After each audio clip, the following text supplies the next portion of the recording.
The night shift at St. Helena's Hospital had its own rhythm. Quiet, steady, almost comforting. Machines beeped softly in the background. Nurses whispered at the station, and the smell of disinfectant mixed with the faint aroma of burnt coffee.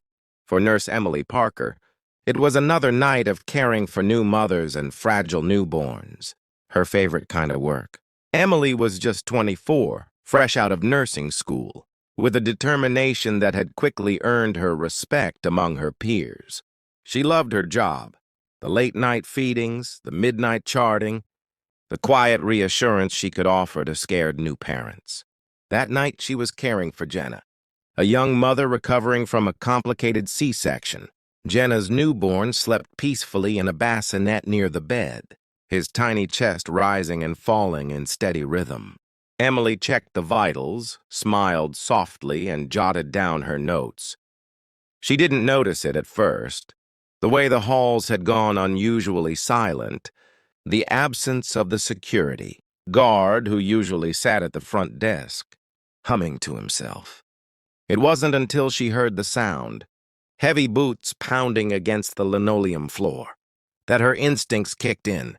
Her head jerked toward the maternity ward door just as it swung, open hard enough to slam against the wall. A man dressed in dark clothes stepped in, his face hidden behind a ski mask, his gloved hands gripping a black handgun. Emily froze for half a heartbeat. The man moved with purpose, scanning the room like he knew exactly what he was looking for.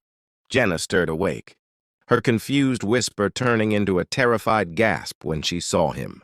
Emily didn't have time to think, only act. She shoved the bassinet behind her with one swift motion, positioning her body between the baby and the intruder. "What do you want?" Emily demanded, her voice steadier than she felt. The man raised the gun and took a step closer. And in that split second, Emily lunged. The first shot cracked like thunder in the hallway. The impact hit Emily's shoulder, knocking her sideways, but she didn't stop. Her hands locked on the man's wrist, forcing the muzzle away from the crib. The second shot burned through her side, hot and blinding, but adrenaline flooded her veins, numbing the pain just enough to keep her standing.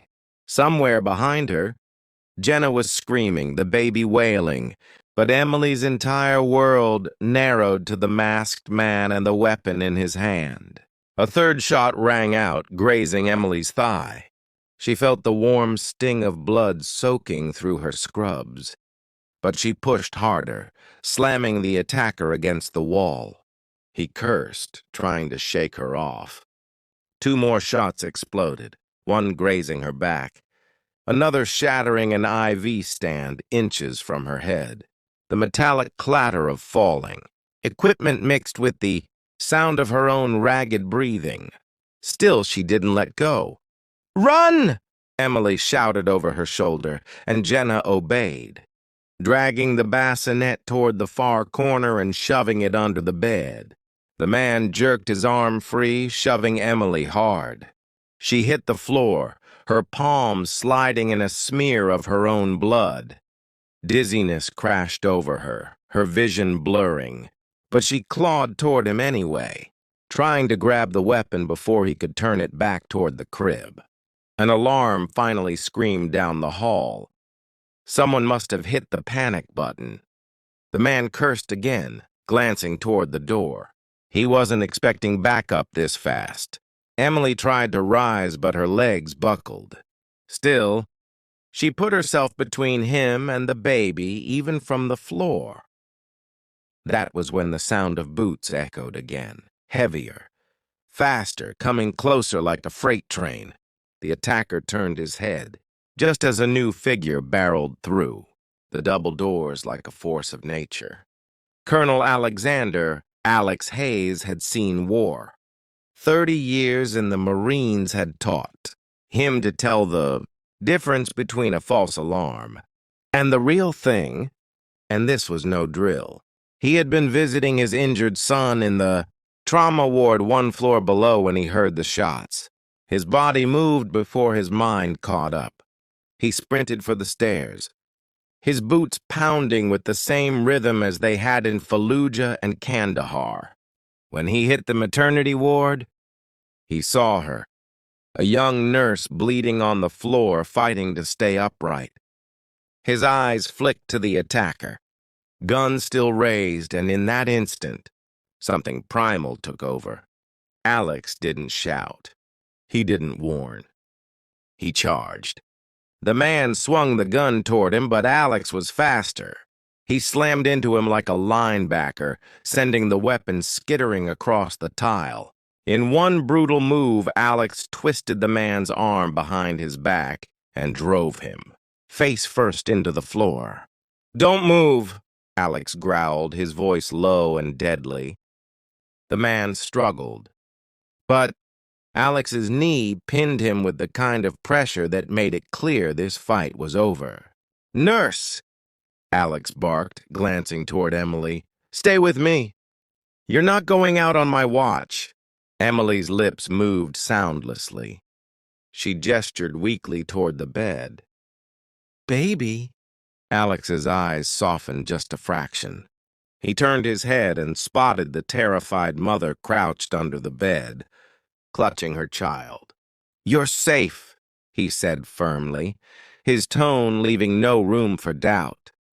He pulled a zip tie from his pocket, a habit from years in combat zones, and bound the attacker's wrists before dragging him out into the hall. When security finally arrived, they found Alex standing over the subdued man like a sentinel, blood on his hands, his jaw set like stone. "Get her to surgery," he snapped, pointing to Emily. "Now!"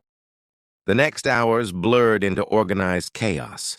Emily was rushed into the operating room, doctors shouting vitals as they wheeled her down the hall. Alex followed, barking orders to the arriving police and military MPs, making sure the attacker was taken into custody. Word spread through the hospital like wildfire. A nurse had taken 5 bullets, protecting a mother and newborn. By the time dawn broke, Marines were arriving in groups, some still in uniform, some off-duty but wearing their colors with pride. Alex stood vigil outside the OR, arms crossed, his expression grim but focused. He'd been on battlefields, seen good men fall, but something about Emily's courage hit him differently. She hadn't been trained for this. She didn't have body armor or backup, but she fought anyway. When the surgeon finally came out, pulling off bloody gloves, the hallway went silent. "She's alive," the doctor said. "She shouldn't be, but she is." Alex exhaled slowly, tension leaving his body for the first time in hours. When Emily was brought out of recovery, pale but breathing, Alex was the first face she saw. He crouched beside her bed, his voice quiet but steady. "You held the line tonight," he said. "You did what Marines do. You protected the innocent. You have my respect, nurse. And that's not something I give lightly."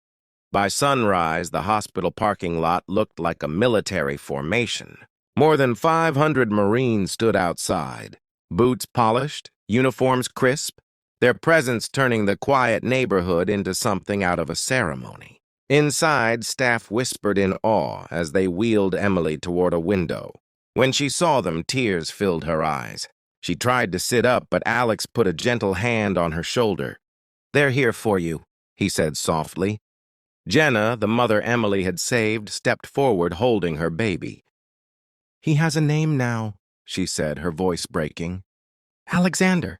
After the man who saved us." Alex looked away for a moment, swallowing hard. Outside, the Marines raised their hands in a unified salute, the morning sun flashing on medals and dog tags.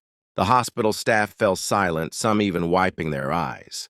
Emily, weak but smiling, lifted her hand as much as the IV allowed, returning the salute. It wasn't much, but it was enough. She had faced death and won. She had chosen to stand when running would have been easier. And now, an entire branch of the military had come to let her know she was one of them. For Emily Parker, that morning wasn't just survival. It was the day she became part of something far greater, a legacy of courage that would never be forgotten.